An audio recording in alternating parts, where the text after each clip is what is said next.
From personal experience, illegal immigrants and smugglers have absolutely no fear of law enforcement, Border Patrol, nor state or federal officials. In fact, U.S. citizens have a higher enforcement and prosecutorial standard than illegal immigrants arrested for the same criminal activity. You'll appreciate the cynicism this creates for border residents when the same illegal aliens and smugglers are caught time and time again after being released back into Mexico.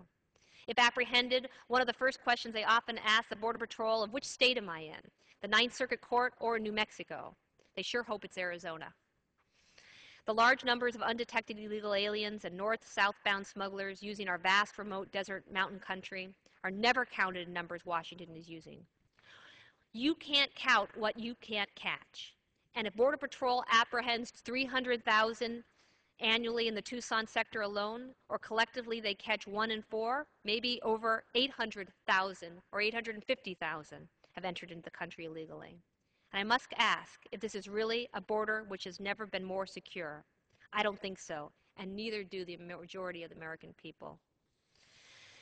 This letter goes on. It talks about what's happening with the Border Patrol. Yes, it's true that we've had a lot of press on this, but unfortunately, up until today, we have not had a lot of action. The Arizona cattle growers have put together an 18-point border security plan. It's available on my congressional website. It's available on the Arizona cattle growers website. And it mandates that crossing the border illegally the first time, it's a felony charge preventing someone breaking into our country for any reason from gaining U.S. citizenship or residency. And this individual ends by saying, and for those of you who worry about militarizing the border, I can only say, you're too late. A couple of additional stories. Ann and Paul Palmer. They say here, let me give you yet another perspective from a farming family. On May 21st of this year, our confidence in the Sheriff's Department and Border Patrol is right at 0%. Within the last 8 months, we've had 2 different vans abandoned on our farm. The first time they were running from the Sheriff's Department. On that occasion, the van ran through several fences and way out into a field of growing corn before it got stuck in the mud. At that point, the fugitives were on foot. The Sheriff's Department and Border Patrol were too scared to go into the cornfield to get them. They said they didn't feel safe leaving their vehicle and looking for people in the dark. So they left. And this all happened 200 yards from our homes. It's plain to me the only protection for our families, this protection comes from my son and I. The following day, my son and I had to get the vehicle out of the field. Then, when the Sheriff's Department did come back in daylight, they gave it a cursory inspection. They told us that we should check to see that there was no dope before we pulled it out. Needless to say, this caused some serious economic damage to us having this vehicle. I mean, not only was that crop destroyed in that area, but deep ruts in the field and the labor and the material to rebuild the fences. The second occasion was after harvest. Many of us pasture cattle on our corn stalks, so there are large numbers of cattle in the cornfields. Late one night, our neighbor called, informing us that a van had run through several of his gates and was coming our way. He had 3 separate herd of 500 head, and we had 1 herd of 600 head of cattle that could have all been mixed up had our neighbor not been on the ball. That would have been a several-day sorting job. We got the van stopped before it went through the last fence. The people jumped out and ran. By the time the sheriff's deputy, who had been lost, got there, we had tracked the people and knew which way they were going. This time the Sheriff's Department said that if we could give them the van, a 1977 Chevrolet, they would pursue them, and if not, they would not. I pointed out by that time that they got a record the illegals would be gone. The Sheriff's Department left. The Border Patrol was supposedly coming with a tracker, but never showed up. There was no interest at all in apprehending these individuals. And once again, labor and materials to rebuild the fences were expended by me and my family. I could go on, but you get the point, he says. From our standpoint, there is no will to do anything about the problem. The Border Patrol should be on the border, not 40 or 50 miles north of the border. Wilcox recently got a new Border Patrol station. That's 80 miles north of the border. They keep horses near the Wilcox station. What are they doing so far north? The Horse Patrol comes in after a part of a day because they don't have enough horses to ride all day. A private company or an individual simply cannot operate as efficiently as Border Patrol and stay in this business. Throwing more money at a poorly laid out plan just means that you have a more expensive poor plan. Here's another story by Ruth Cowan. This account took place near Tombstone, Arizona on June 7th.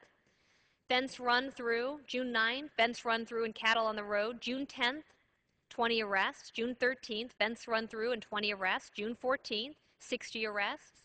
June 15th, fence hit and 2 runners. Then she talks about calls about cattle on the road both day and night. Personal damage in one day, including 3 $150 gates that were run through. A float broken off, losing 10,000 gallons of water in one spot, and a faucet I installed to keep them from breaking the floats, left open, and the submersible pump pumping our precious desert water on the ground all night. 2 gates left open, and my bulls were gone. Some additional complaints. My travel trailer has been broken into, my truck stolen, and the one they couldn't steal, which was a diesel, I had to get repaired. My insurance rates have gone up. Field days for the most requested field trip in Douglas, Arizona, canceled due to discarded pornography, weapons, feminine hygiene products, trash, and associated health issues. And I believe we have an image of that. The economic damage to my rangeland is devastating. Rangeland is being trampled by thousands upon thousands of illegals. Native vegetation can't grow.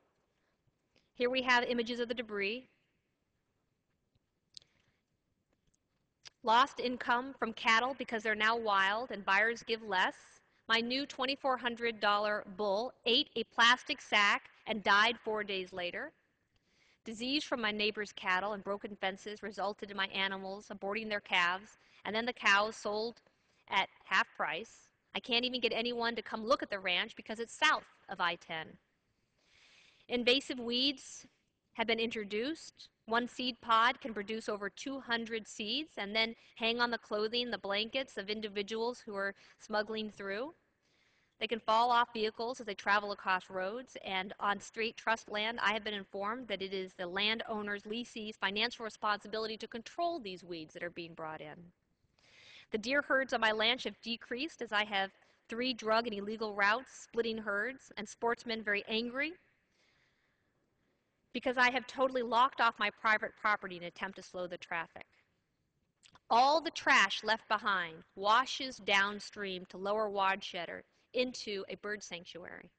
The Clean Water Act directs business owners to decrease non-point source pollution, yet this trash problem I have no control over. I had 9 at-risk youth camp with counselors for 5 days out to pick up the garbage. Within 2 weeks, it was right back there.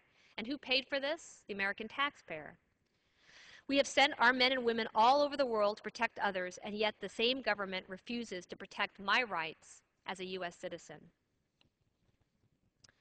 This is a story from John Ladd. The Ladd family is a very well-known ranching family in southern Arizona.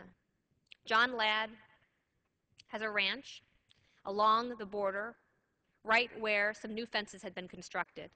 John tells me that he can ride for hours along the fence without seeing a single Border Patrol agent.